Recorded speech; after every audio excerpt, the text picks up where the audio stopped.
Hello बच्चों, आज हम पढ़ेंगे कक्षा 9वीं का गणित प्रश्नावली 2.2 का प्रश्न तीसरा। इसके पहले के प्रश्न हम कर चुके हैं। यदि आपने नहीं देखे हो तो इस चैनल की प्लेलिस्ट में जाकर देख सकते हो। और इसी तरह के और वीडियो देखने के लिए 9th और 10th के इम्पोर्टेंट क्वेश्चन देखने के लिए आप हमारे चैनल को सब्सक्राइब कीजिए, जिससे कि आपको वीडियो की नोटिफिकेशन तुरंत मिलते रहे और सारी जानकारी समय पर मिलती रहे।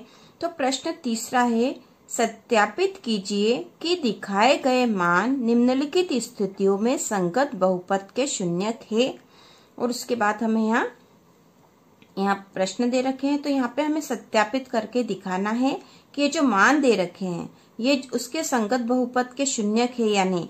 इसका अर्थ ये है बच्चों कि यदि ये मान इस बहुपद में रख देंगे तो उस बहुपद का मान क्या शून्य आएगा, ये हमें करके देखना, सत्यापित करके देखना। तो पहला है px बराबर 3x धन 1 और यहाँ पर x बराबर ऋण 1/3 रखना है ना बच्चों। तो इसे हम कॉपी में करते हैं। तो ये रहा क्वेश्चन है ना, px बराबर 3x धन 1 और x बराबर ऋण 1/3। मतलब ये है बच्चों कि x का मान हमें ऋण 1/3 रखकर यह सत्यापित करना है कि जो मान दिया गया है वो संगत बहुपद के शून्यक है या नहीं। मतलब ये मान रखने पर इस बहुपद का मान शून्य आता है या नहीं, ये देखेंगे हम, है ना। तो चलो करते हैं। फर्स्ट वाला है तो px की जगह हमें क्या रखना बच्चों, ऋण 1/3। तो हम रख देते हैं px के स्थान पर ऋण 1/3 है ना, बराबर 3, फिर x के स्थान पर फिर ऋण 1/3, फिर धन 1 है ना। ये हमने मान रख दिया। अब इसे हल कर लेंगे हम। p ऋण 1/3 बराबर, अब 3 का जो है इसमें गुणा हो जाएगा। तो 3 का ऋण 1 में गुणा होगा तो क्या हो जाएगा, ऋण 3/3 धन 1 है ना, ऋण 3/3 धन 1। ठीक है। अब क्या करेंगे, देखो बच्चों, यहाँ पे ऊपर भी 3 है नीचे भी 3 है, तो 3 से 3 कट जाएगा। तो 3 एक कम 3 और 3 एक कम 3, तो p ऋण 1/3 बराबर क्या हुआ, ऋण 1/1। तो बटे 1 का तो कोई मतलब ही नहीं, हम लिखते भी नहीं है ना। बटे 1 हो तो उसे लिखने की आवश्यकता नहीं है। तो क्या आया, ऋण का 1 आया और ये धन का 1 आया। तो धन और ऋण का 1 आपस में कट जाएंगे, 0 हो जाएंगे। तो p ऋण 1/3 बराबर हो गए 0 है ना। धन के 1 से ऋण का 1 आपस में कट गए तो क्या हो गया, 0। तो यहाँ पर हम बोल सकते हैं कि p जो है मतलब x जो ऋण 1/3 है वो इसका संगत बहुपद है। p ऋण 1/3 बहुपद का शून्यक है ना, बहुपद का शून्यक है।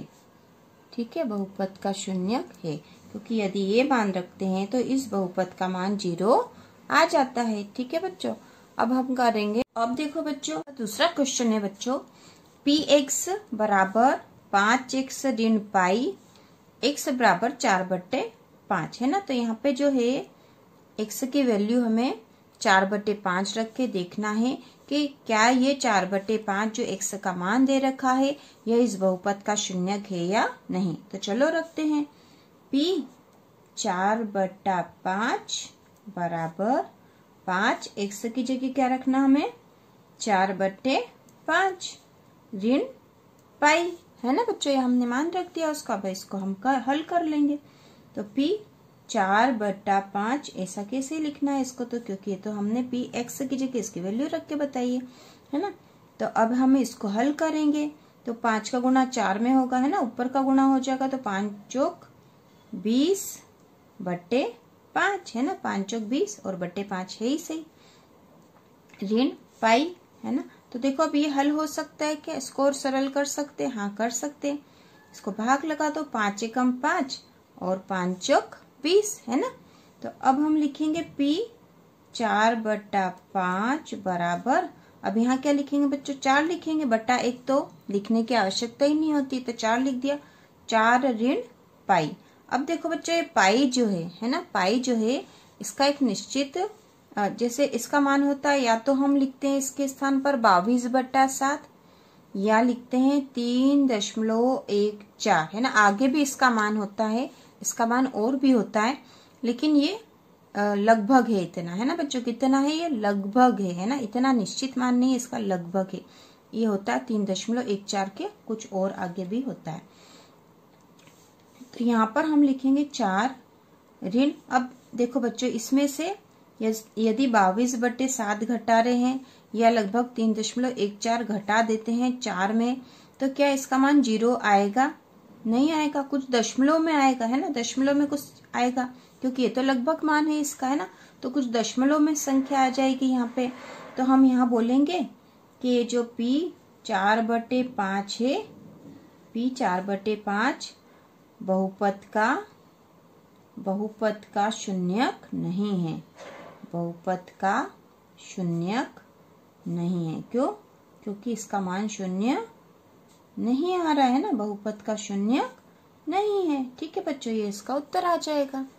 अब हम करेंगे अगला तीसरा क्वेश्चन। ठीक है, तीसरा करते हैं अब हम। तो तीसरा देखो बच्चों क्या है, तीसरा है px बराबर x का वर्ग ऋण 1, है ना। ये बहुपद दे रखा हमें, और इसके बाद यहाँ दे रखा हमें x बराबर 1 ऋण 1, है ना।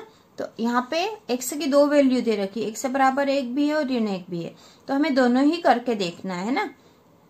पहले हम x बराबर 1 रख के देखेंगे कि क्या ये बहुपद का शून्यक है, और फिर हम x बराबर ऋण 1 रख के देखेंगे और बताएंगे कि क्या ये बहुपद का शून्यक है या नहीं।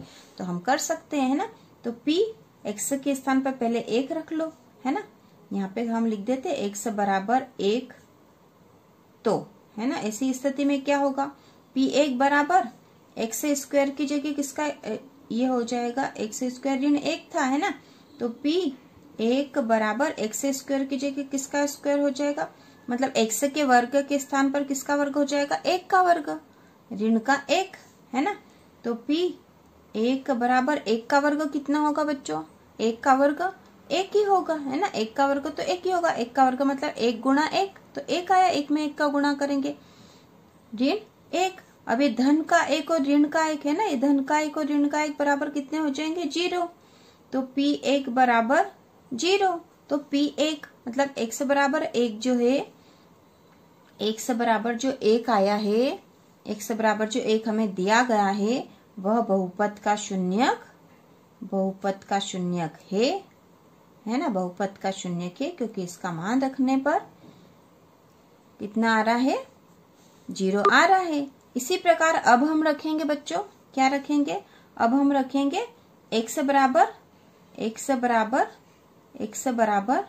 ऋण 1 रख के देखेंगे, है ना। x बराबर ऋण 1 तो रख देते हैं, p x के स्थान पर 1 रख दिया हमने। अब क्या था बच्चों, x स्क्वायर ऋण 1 है ना। तो देखो बच्चों यहाँ था, देखो ये बहुपद क्या था, बहुपद था px, है ना, px बराबर x का वर्ग ऋण 1, है ना। तो यहाँ पे p x की जगह 1 रखना हमें, है ना। यहाँ कर देते हैं ना, आपको अच्छे से समझ में आएगा। x के स्थान पर अब क्या रखना बच्चों, 1 तो रख दिया था, अब ऋण 1 रखना है ना। x के स्थान पर अब हमने रख दिया ऋण 1 बराबर ऋण 1 का वर्ग ऋण 1, है ना। ऋण 1 का वर्ग हुआ और ये ऋण 1 ही से। अब ऋण 1 का वर्ग मतलब क्या हुआ बच्चों, ऋण 1 का वर्ग मतलब क्या हुआ, ऋण 1 गुणा ऋण 1, मतलब ऋण 1 में ऋण 1 का गुणा होगा, है ना। तो गुणा में क्या होता है, देखो 1 में 1 का गुणा करा तब तो 1 ही आया, है ना। और ये ऋण में ऋण का गुणा करेंगे, ऋण में ऋण का गुणा करेंगे तो क्या आ जाएगा, धन, है ना। ऋण में ऋण का गुणा होगा तो क्या होता है, धन।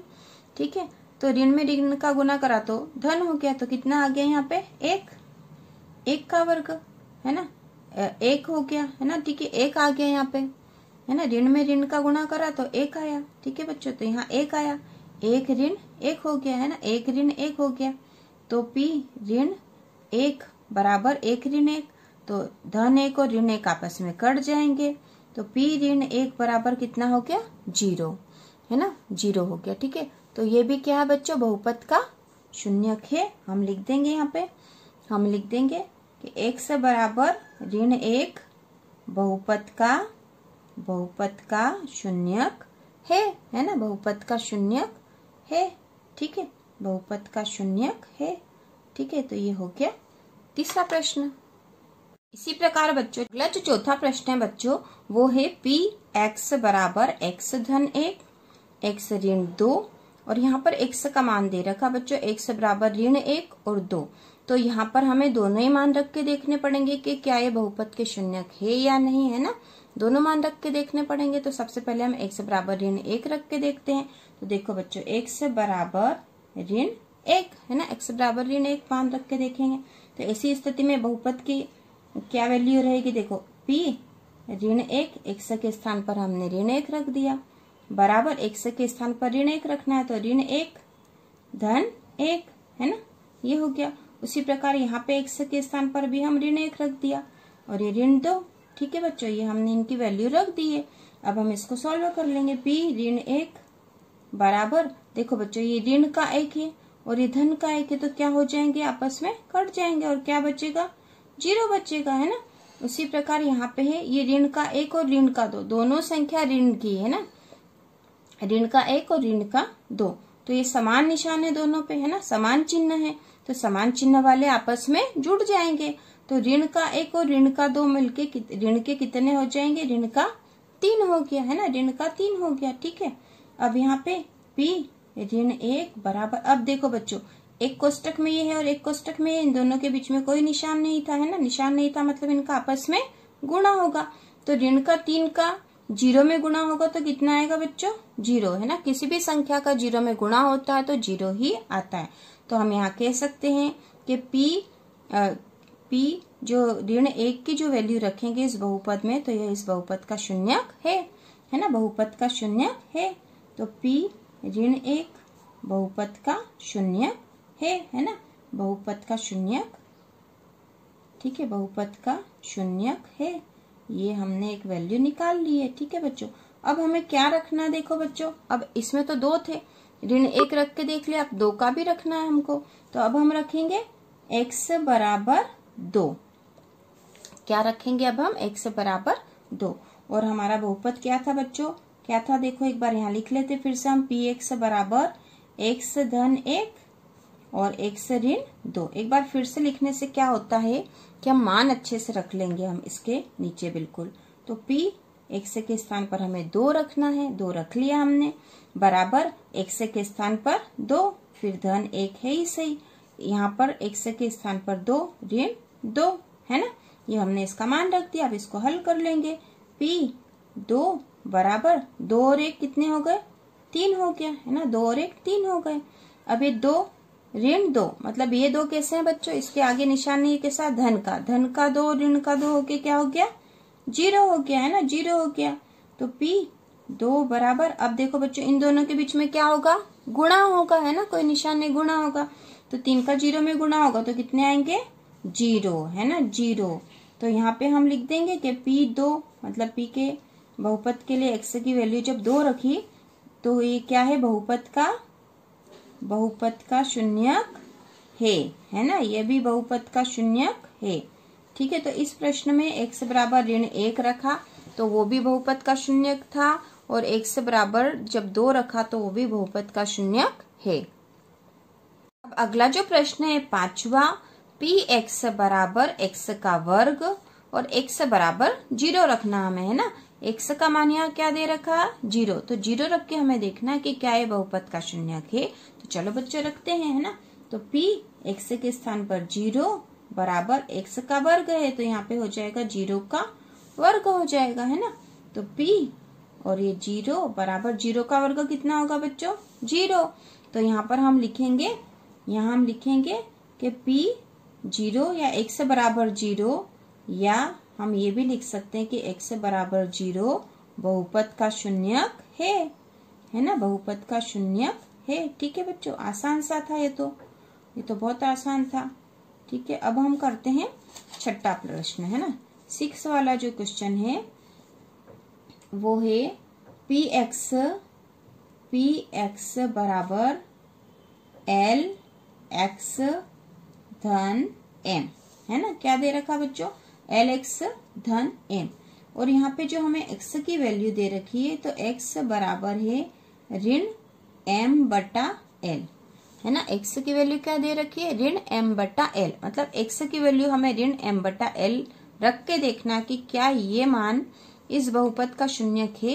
तो चलो रख देते हैं, एक्स के स्थान पर हमें ये रखना है, तो p एक्स के स्थान पर ऋण एम बटा एल बराबर एल ऋण एम बटा एल धन एम, है ना। ये रख दिया हमने धन एम, ठीक है।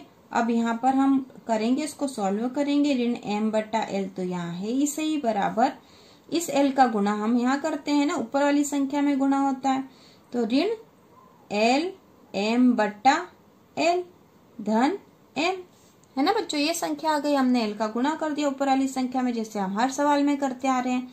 अब देखो, अब हम क्या करेंगे, ऋण एम बटा एल तो यहाँ ऐसा कैसा लिख देंगे, है ना। अब यहाँ पे हम क्या करते हैं, इसको सरल करने की कोशिश करते हैं, क्या ये हो रहा है। तो यहाँ पे देखो बच्चों, एल ऊपर भी है और ये इसके साथ गुणा में है ना, तो ये नीचे वाली संख्या से हम इसको आसानी से काट सकते हैं। तो एल से एल कट गया, एल से एल काट दिया हमने, तो क्या बचा, ऋण का एम और धन का एम, है ना। ऋण का एम और धन का एम, क्योंकि एल से एल कट गया है, तो धन, ये ऋण का एम है और धन का एम है, आपस में, ये दोनों आपस में कट जाएंगे, है ना। तो p ऋण एम बट्टा एल बराबर आए 0, है ना। कितने आए बच्चों, 0 आए, तो यह बहुपद का शून्यक है। क्या लिखेंगे हम, बहुपद का शून्यक है, ठीक है, बहुपद का शून्यक है, ठीक है। अब हम अगला करेंगे, अगला प्रश्न है p x बराबर 3x का वर्ग ऋण 1, और यहाँ x की वैल्यू दे रखी बच्चों, x बराबर ऋण 1 बटा अंडर रूट 3, और दूसरी वैल्यू दे रखी 2 बटे अंडर रूट 3। तो पहले हम ये वैल्यू रख के देखेंगे, है ना। पहली क्या है, ऋण 1 बटे अंडर रूट 3, ये वैल्यू रख के हम देखेंगे। तो p x के स्थान पर ऋण 1 बटा अंडर रूट 3 बराबर 3। अब x का वर्ग है तो क्या आएगा, x की जगह हमें तो ये वैल्यू रखना है ना, तो x की जगह हमने रख दिया ऋण 1 बटा अंडर रूट 3, और इस पूरे का वर्ग है ना, और ऋण का 1 है, ठीक है बच्चों। तो हमने इसका मान रख दिया, अब इसको हम सॉल्व कर लेंगे। तो देखो बच्चों, p ऋण 1 बटा अंडर रूट 3, है ना, ये तो ऐसे ही लिखना हमें। अब क्या है बच्चों, ये इस वर्ग को सॉल्व कर लेते पहले, तो 3। अब देखो बच्चों, ऋण 1 का वर्ग है ऊपर, है ना, ऋण 1 का वर्ग मतलब हमने अभी करा था थोड़ी देर पहले, ऋण 1 गुणा ऋण 1, है ना। तो ऋण 1 गुणा ऋण 1 क्या होगा, 1 का 1 में गुणा 1, और ऋण का ऋण में गुणा होगा तो वो कैसा हो जाता है, धन हो जाता है ना। तो यहाँ पे तो 1 ही आएगा, 1 ऋण 1 का वर्ग क्या होगा बच्चों, 1, है ना। उसी प्रकार नीचे है अंडर रूट 3 है, तो अंडर रूट 3 गुणा अंडर रूट 3, क्योंकि इस पूरे का वर्ग था, है ना। तो अंडर रूट 3 गुणा अंडर रूट 3 बराबर क्या हो जाएगा, 3, है ना। रूट 3 में रूट 3 का गुणा करेंगे, रूट 3 का वर्ग होता है तो क्या हो जाएगा, वही संख्या आ जाएगी, तो 3 आ जाएगा यहाँ पे। तो यहाँ पे हो जाएगा ये इसका हो जाएगा रूट 3 के वर्ग का हो गया 3, और ऋण 1 के वर्ग का हो गया 1, तो हमें एक संख्या प्राप्त हो गई 1/3, और ये ऋण 1 है ही सही यहाँ पे। अब हम इसको और सोल्व कर लेते हैं, तो अब p ऋण 1 अंडर रूट 3, ठीक है, बराबर, अब इसका इसमें गुणा कर देते हैं, तो 3/3, है ना, 3 एकम 3 और बटा 3 है ही सही, और ऋण 1, ठीक है बच्चों। अब यहाँ पे देखो, इसको हम और सोल्व करते हैं, कट सकता है आपस में, कट जाएगा, 3 एकम 3, 3 एकम 3, कुछ नहीं बचा यहाँ पे। अब वापस क्या बच गया, हमें 1 मिल गया, 1 ऋण 1, तो ये धन का 1 है और ये ऋण का 1 है, तो धन और ऋण के 1 आपस में कट जाएंगे, है ना, कट जाएंगे, तो ये क्या बचेगा यहाँ पर, 0। p ऋण 1 बटे रूट 3 बराबर क्या आ जाएगा यहाँ पर, 0, है ना, क्या आ जाएगा, 0। तो यह बहुपद का शून्यक है। क्या लिखोगे आप यहाँ, यह बहुपद का शून्यक है, ठीक है। क्या, ऋण 1 बटे अंडर रूट 3 जो है बहुपद का शून्यक है, ठीक है। अब इसी में बच्चों दूसरा मान रख था हमारा कि x बराबर 2/√3 रख के हमें देखना था कि क्या यह बहुपद का शून्यक है या नहीं है ना। तो हम रख देते हैं p x के स्थान 2/√3 है ना, ये रख दिया हमने। फिर 3 x के वर्ग के स्थान पर 2/√3 का वर्ग ऋण 1 है ना, ये हमने इसका मान रख दिया। अब इसको सॉल्व कर लेंगे। तो p 2/√3 बराबर, देखो बच्चों ये 3 है ना, 3 का 3 अभी लिख दिया मैंने। इसको वर्ग को सॉल्व कर लेते पहले। तो यहाँ पे ऊपर है 2 का वर्ग है ना, और √3 का वर्ग, क्योंकि दोनों का वर्ग है। तो 2 का वर्ग कितना होता है बच्चों? 2 का वर्ग मतलब 2 गुणा 2 है ना, 2 का वर्ग मतलब 2 गुणा 2, तो 2 दूनी 4, तो 2 का वर्ग कितना आएगा? 4 आएगा। उसी प्रकार √3 का वर्ग कितना होता? अभी करा था हमने। √3 का वर्ग मतलब √3 गुणा √3, तो कितना आएगा? 3 आएगा है ना। तो ये हमने इसको सोल्व कर लिया वर्ग को, और ये ऋण 1 है ही सही यहाँ पे।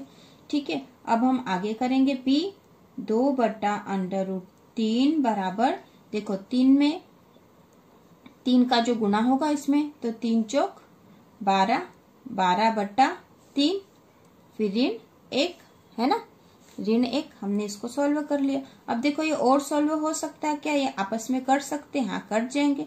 3 एकम 3, 3 चौक 12 है ना। तो p 2/√3 बराबर, यहाँ पे क्या बचा बच्चों? 4 है ना, बटा 1 तो लिखने की आवश्यकता ही नहीं है। तो 4 ऋण 1 है ना, 4 ऋण 1, तो यहाँ पे क्या आ जाएगा मान हमारे पास? p 2/4 में से 1 गए तो है ना, 4 में से 1 माइनस हो जाएंगे, घट जाएंगे। तो 4 में से 1 गए तो कितने बचे? 3 बचे। तो हम यहाँ लिखेंगे बच्चों की p 2/√3 है ना, मतलब x का मान जब हमने 2/√3 रखा तो यह बहुपद का शून्यक नहीं है। बहुपद का शून्यक नहीं है ना, नहीं है ये बहुपद का शून्यक, क्योंकि इसका मान रखने पर 0 नहीं आ रहे हैं है ना। अब हम करेंगे अगला क्वेश्चन, जो कि करेंगे 8वां क्वेश्चन है ना। p x बराबर 2x धन 1 है ना, 2x धन 1, और यहाँ हमें x का मान रखना 1/2 है ना। x का मान क्या रखना? 1/2। ठीक है, तो रख देते हैं p 1/2, x की जगह हमने रख दिया 2, x की जगह हमें रखना 1/2 धन 1। ठीक है, अब हम यहाँ करेंगे p 1/2, ये तो है ही सही है ना। अब 2 का 1 में गुणा हो जाएगा तो 2 आए, नीचे बटे 2 है ही सही, धन 1 है ना। हमने इस कोष्टक को सॉल्व कर लिया। अब देखो यहाँ पे क्या हो सकता है? 2 से 2 कट जाएंगे, साफ दिख रहा हमें, 2 से 2 कट जाएंगे, तो क्या बचेगा?